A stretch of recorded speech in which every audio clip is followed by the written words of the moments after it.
শাকিব খান যে মানুষটা, এমন না যে উনি হয়তো ফিডার খাচ্ছে একটা বাচ্চা শিশু, আমি তুলে এনে মানে আমার সাথে সম্পর্ক করিয়ে বিয়ে করিয়ে সন্তান নিয়ে, এরকম তো না ব্যাপারটা।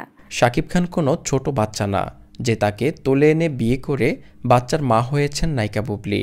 সম্প্রতি এমন একটি মন্তব্য করেছেন এই নায়িকা। বিভিন্ন সময় শাকিব খানকে পরিকল্পিতভাবে বিয়ে এবং শাকিবের সন্তানের মা হওয়া নিয়ে বিতর্কের মুখে পড়তে হচ্ছে বুবলিকে। এবার সেই বিতর্কের কড়া জবাব দিলেন তিনি। কিছু কিছু মানুষ আছে যারা হয়তো আমাকে একা ব্লেম করতে ট্রাই করে। উনি তো একজন ম্যাচিওর মানুষ।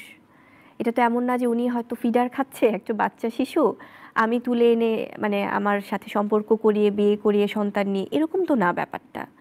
বুবলি বলেন, শাকিব খানের সাথে তার বিয়ে এবং বাচ্চা হওয়ার সম্পূর্ণ বিষয়টি দুজনের সিদ্ধান্তেই সবকিছু হয়েছে। এখানে বুবলির যতটুকু ভূমিকা আছে তার সমান ভূমিকা রয়েছে শাকিব খানেরও। এবং আমার সাথে ওনার যে অধ্যায়টা, সেটা সম্পূর্ণই আমার মনে হয় যে সবার সচেতন একটা সিদ্ধান্ত। তো সেখানে আমি একা কোনো কিছু করে ফেলেছি, এটা তো পসিবল না।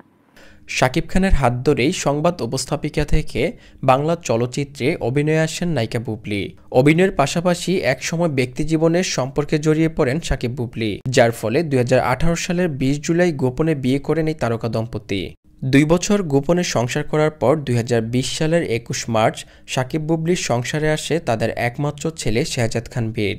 সর্বশেষ ২০২২ সালের ২৭ সেপ্টেম্বর বেবি বাম্পের ছবি প্রকাশ করে শাকিব বুবলির বিয়ে এবং সন্তানের বিষয়টি প্রকাশ্যে নিয়ে আসেন বুবলি, যার পর থেকে শাকিব বুবলির সম্পর্ক নিয়ে বিভিন্ন সময় বিভিন্ন বিতর্কিত মন্তব্য দেখা যায় সামাজিক যোগাযোগ মাধ্যমে। কেউ কেউ বলছে শাকিব খানের সাথে বুবলির সম্পর্কের জন্য শাকিব অপু বিশ্বাসের সংসার ভেঙেছিল। দর্শক, আপনাদের কি মনে হয়, শাকিব অপু বিশ্বাসের সংসার ভাঙার জন্য কি বুবলি দায়ী? আপনাদের মতামত অবশ্যই কমেন্ট করবেন।